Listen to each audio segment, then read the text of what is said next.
It's a great honor to be here at this distinguished medical school. Just listening to your alumni and those of you that are graduating, you should be very proud. Well, today you've done it. Today you become physicians. And my God, does this country need you. And so does the world. Congratulations. Well, a little bit. You haven't gotten the diploma yet. You got to listen to my talk and your student president. Since I'm in Texas, I figured I'd start off talking about football. Being that we gave you Jimmy Johnson, Michael Irvin, and Emmitt Smith. I come from a different generation at a different time when things were not that good in this country and sometimes a little better. The sad part, I grew up in the South, in a very racist society. I played football at a Catholic high school, which we had the worst football team in the history of Florida, having won one game in 2 years, and that was against the girls' school. But I was lucky enough to get a scholarship to go to college with football, and I went to the University of Florida. Now, back when I was playing ball in college, the Southeastern Conference, which was the last conference to desegregate, had just desegregated. Now try going to a southern school with a name like Pedro, Greer. Nobody had any idea what the hell I was. Because my last name was Greer, they naturally assumed I had to be black. Since my first name was Pedro, they had no idea what I was. And the dorms, the athletic dorms when the NCAA used to allow those, at that time were segregated, and so they naturally put me in the black half of the dorm. When I got to my room, my roommate, who turned out to be the largest human being ever from the state of Georgia,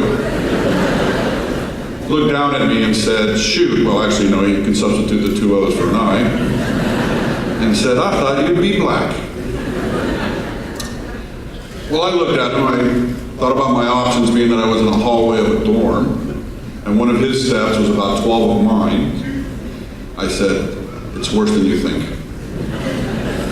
I said, I'm Cuban. I said, we look like them, but we dance like you. And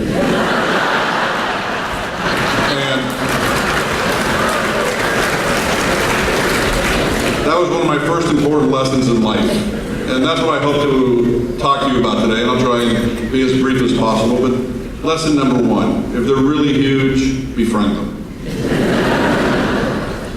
Lesson number two, which is probably more important, as you go out in your careers, in the elite position that you will be in the power that your white coat carries, look for what you have in common with your patients and your communities, and not the differences that you have. And the success you will have will be unbelievable. Your role as physicians, the ethics you must carry, the honor, the importance of your presence, walking into a community that has very little, you with a white coat, just enrich that community, just by your presence. The commitment you have to serve all people, never abandon your patients. As we sit in this time of recession, and patients lose their jobs and patients lose their insurance, there's something wrong when they lose their physician. When did it become socially acceptable in my American society that a patient could be refused just because they had no money? That fits into none of our oaths, none of our ethics, or none of the humanity that you've been taught. You guys, if you're smart enough to get into med school, for goodness sake, you're smart enough to beat any system that exists out there. And you're out there for your patients. Don't ever forget that. Don't ever lose your science, your desire to learn, but most importantly, to make the world better. Because my generation, we're the old hippies, we were going to save the world. We had a party, we slept a long time, and we forgot. Now we woke up, and I'm walking around with a cane, not as nice as yours. It's an old injury from football. I wish I had a much better story. I think it was because I fell off the bench. I wasn't that good. But I convinced my wife to marry me. Alcohol was involved in that too, but that's a whole other story. But you're going to have different things in your life, opportunities and tragedies. Draw into your own life experiences so you can have more empathy and sympathy for your patients and understand what is going on. When I was in medical school, I had one of the most disastrous effects ever happen to me. I always wanted to be a pediatrician. And my younger sister, who had just entered college, was going to come down and spend her birthday with me. It was going to be her 18th birthday. Well, she never made it. She died on the way down in a car accident. Now you can imagine being a young man wanting to save the world, and you can't even save your own little sister. Now I'm an interesting ethnic background. I'm Cuban-Irish. I'm Cubish, which by definition is from one poor, small, corrupt Catholic island to another one. And my wife, God bless her, we've been married 30 years. She tells me it's the best 3 years of her life, is Irish Catholic. And so, after 30 years, I have earned the right to define them. People whose impending sense of tragedy is what holds them together during brief moments of joy. So half Irish, I know that I'd go through life failing. But I was half Cuban, so I knew it was a conspiracy. And I could just easily blame Fidel Castro and I was fine. The experience of my sister's death was devastating. It was something hard for me to understand. It was hard for me, even in my deep faith, to even understand why God would do that or if God existed at a time like that. But at her funeral, a busload of elderly showed up because she used to volunteer and help the elderly on weekends, and I never knew that. And at the clinic we started for the homeless, it turns out she used to work in that shelter for many years before too, and we named the clinic after her. And it was probably one of my most important lessons that God gave me to become a physician. I knew the pain of losing somebody. And as you become physicians, you will one day walk into a room, or many days walk into a room, or have a patient walk into your office with the results in front of you. The results which are telling you the patient has a terminal illness. And the patient will probably know, and they'll be sitting there with a family member, a spouse, a child, a sibling, a parent. And when you give that news, the person next to your patient will just erupt in anger because they're losing somebody. And understand that. Understand the sensitivity of being a physician. Understand the weight of the words that you use in front of a patient and how you present it. Understand that the majority of your time is not spent in procedures or figuring out the diagnosis, but in counseling your patients, in sitting with them, and listening. We've become this nation of the greatest science in the history of the world. In America, we can take care of almost any illness. Yet, we have some of the worst outcomes in health in the industrialized world. We've become a nation that won't let you die, but too often we let the poor suffer. And it's up to us as physicians to make sure that doesn't happen. You have that power. You have the power to do whatever you want to do. You have that white coat. And if you really want to accomplish anything you want, remember one little lesson I learned when I was in Washington I was with Bush Sr. and with Clinton. If you're willing not to take the credit of something, there isn't anything you can't accomplish. Even though we're staunch individualists in this country and in our profession, work together. Understand the power of us all working together. Remember to be humble. Remember the story of the preacher who was given a medal for humility, and then it was taken away a week later because he kept wearing the medal. Remember what your role is. Nobody likes anything more than a humble physician. You're going to be put in elite status. You're going to graduate from med school and you're going to get an American Express card. Don't use it. Stay away from Visa and MasterCard too, I'm telling you right now. You're going to have families and you're going to miss family events. And that's not going to be easy. In the 30 years I've been married, I decided to make my hobby my family. I wish my wife liked boating more, but I settled for the better of the two. I have two children, my daughter who just graduated law school, and my son who graduated a year ago who lives out in Marina del Rey, California. Calls me up, tells me he likes surfing. I said, "You're Cuban, get a raft." We don't do things like that, that's not our people.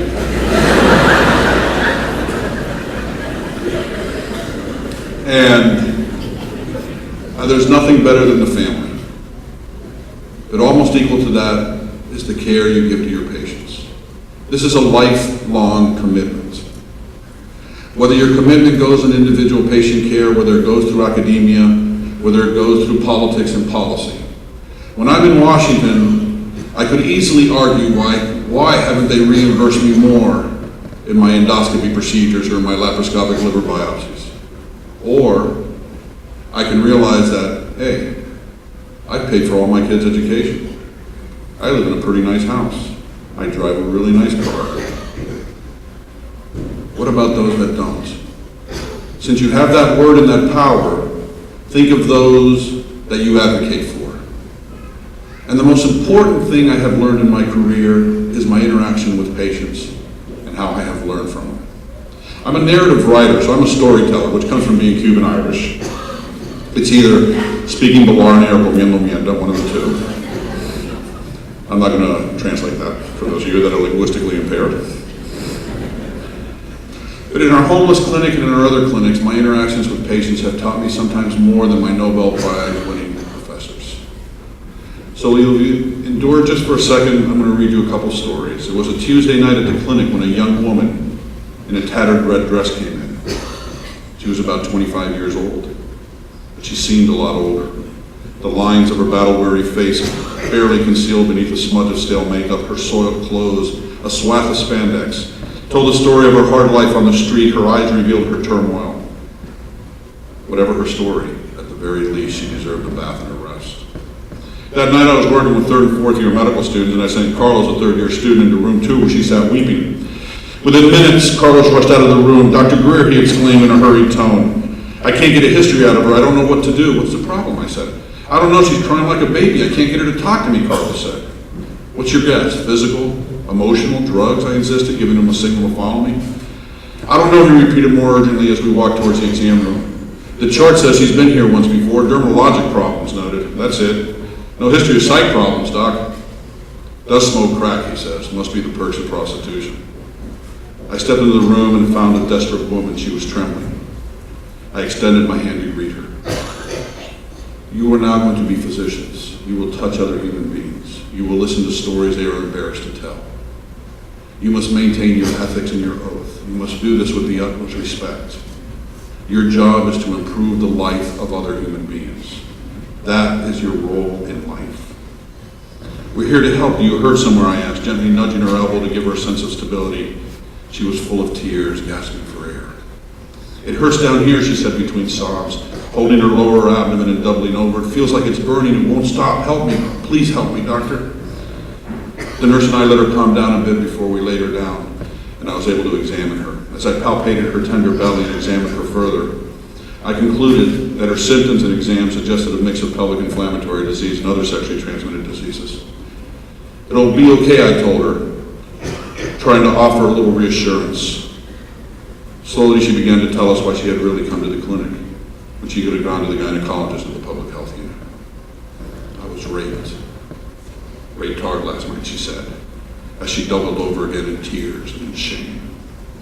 "Why didn't you go to the rape treatment center?" I asked. "It's right down the street at Jackson Memorial Hospital." "Doctor," she said with a look that suggested I should know the answer to my own question, "look at me. Look at how I'm dressed." She paused and then again broke into sobs. I couldn't take the comments that people would make. Sometimes you become the only refuge for a person. A person gets violated in our society and looks for the doctor. A person gets injured, they look for the doctor. A person's depressed, they look for the doctor. She was right. You understand that? This mammoth system of healthcare could offer excellent medical care and all the best technology. But buildings and equipment, they offer no solace, no empathy, no protection from prejudice. That's because there's a gaping error in any construction that's done. Its heart is left out. That's you. You become the souls, the hearts of the organizations. You are now in leadership positions. How you act, how you treat others, will be how others will follow. And it is your responsibility to do that. No matter how tough a day you've had, there's another patient waiting outside. When you have a complication in a surgery or in a procedure, no matter how bad you feel, there's still another patient waiting outside. Learn, in whatever way it is, on how to deal with our own emotions so that we can offer the education that you've been given to make this world better, to save this world. That woman, back then referred to as a quote-unquote crack whore, taught me what was left out of the system. Taught me the importance of not showing any prejudice in the world that I grew up when I was younger, which was interesting. It's interesting growing up in a society that has all these prejudices. I remember the first time a racial slur was done against me. I was about 10 years old, and somebody called me a spick. I'm 10 years old, I'm trying to be as American as possible. I figure, hell, they think I'm clean, spick and span. How cool is this? And I get home and my mother said, no, I don't think so. But feel sorry for them, she said, they don't understand. And the first time I had a job when I was 14 years old, I was working at Lionel Playworld with Guillermo Mueños, who is now a pediatric gastroenterologist. And I'm there, Guillermo and Pedro, and our manager of the store was from Arkansas. And he kept calling us guacamoles. Cubans don't eat guacamole. I had no idea what the hell guacamole is. So I get home and I ask my mom again, I said, Mom, what's guacamole? She says, that's an avocado dip. Mom, why would I be called an avocado dip? She goes, because they think anybody that speaks Spanish is from Mexico. And I said, they call them guacamoles? Don't they call them Mexicans? She said, welcome to prejudice in the world, and once again, feel sorry for them, for they need to be educated. And so it's these interactions you're going to have in life that will enrich your career. You're going to learn a lot more after medical school than you ever did in medical school. And you aren't going to have to take that many exams. Well, you're going to have to recertify every 10 years, but get used to it, all right? You already know how to take exams. But there's no greater profession. There are no greater sacrifices, and there are no greater rewards. And I'm going to end up with one last story. It was one afternoon around lunchtime, and I walked into the clinic with a sandwich. I greeted the patients in the waiting room and walked over to the pediatric area where I found a mother with 3 of her children. They told me they had come in from the Salvation Army shelter. Her youngest child caught my eye. He was 6 years old, a little boy with a sweet smile. I offered him my bag lunch, which he graciously accepted. I'm a non-purging bulimic. I really didn't need it. You'll get that later. He took the sandwich out of the bag, split it in half. He took 2 bites out of one half, slid both parts back into the bag. Then he carefully folded the bag and put it back in his pocket. And I looked at this child. Now here's a kid that's homeless. I offer him food. I know he's hungry. And he takes a bite out of the sandwich and then he puts it back. I've had the benefit of great parents that encourage my education. Undergraduate, doctoral, postdoctoral degrees, MacArthur fellowships. I've worked in 2 White Houses, which by the way is very interesting. And if anybody's interested, I'll tell you some really good stories. And he won't take my sandwich. And I'm wondering, what's it like to be a homeless kid? Do you ever think about that? You ever think about it when you go to school and people make fun of the clothes you wear? And if you're homeless, you only get the clothes that nobody else wants? Because people don't donate things they like. They donate things they don't like. And in the society that we live in, especially Miami, in the bling of Miami, poverty is not something that's looked upon except looked down upon. And they get to come to our clinic where everybody knows it's a clinic for just those poor folks. And if he has a bad day at school, who's he going to discuss it with? Well, it's generally a single mom, and it's a charity. So it's a community dinner. And if mom gets mad at him, she gets mad at him in front of everybody. With my 2 kids growing up, if my son found a toy that belonged to his older sister, and she hadn't seen it in 10 years, she'd grab it and say, that's mine. They don't get that's mine. They don't get their space. They're homeless. And one Christmas we asked them, what do you want for Christmas? And the kids said, socks and underwear. Socrates told us to question assumption. Always do that in your profession. Never take the history of another physician, take your own history, or the physical exam. Don't assume, question, and always read. And I looked at this little boy and I said, why'd you do that? And his reply stunned me. The little boy looked up and said, it's for my brothers, he said. He was hungry, but he knew his brothers were just as hungry. God has allowed me to study medicine to explore the depths of its disease and its treatment. He has given me brilliant professors and inspiring mentors. He's opened the tombs of healing and placed in my hands the most precise instruments of modern technology. and on any random afternoon, he has offered me the most remarkable postgraduate opportunities. He's allowed me to find him in the gentle lull in the city of Miami, under a bridge in an emergency room, in the waiting room of a neighborhood clinic, in the wisdom and humanity of a homeless child. These are interactions that you will have in your profession. Write them down. Remember them. Remember what you have and what you can offer. And when you think somebody has nothing, remember what they can offer you. So I'm going to end up this now with the lessons I hope I gave you today. Number one, if they're big, be their friend. Number two, look for what we have in common, not what we have different. Walk proudly with humility. Be a leader, because for God's sakes we need them in this country. And given your white coat, you will automatically be put in that position. And the last, and I think the most important, as you go off in your careers, do what I do. Every day I pray I can be that 6-year-old child and think about somebody else's suffering over mine. God bless you all. Go with God's speed and save the world. Thank you.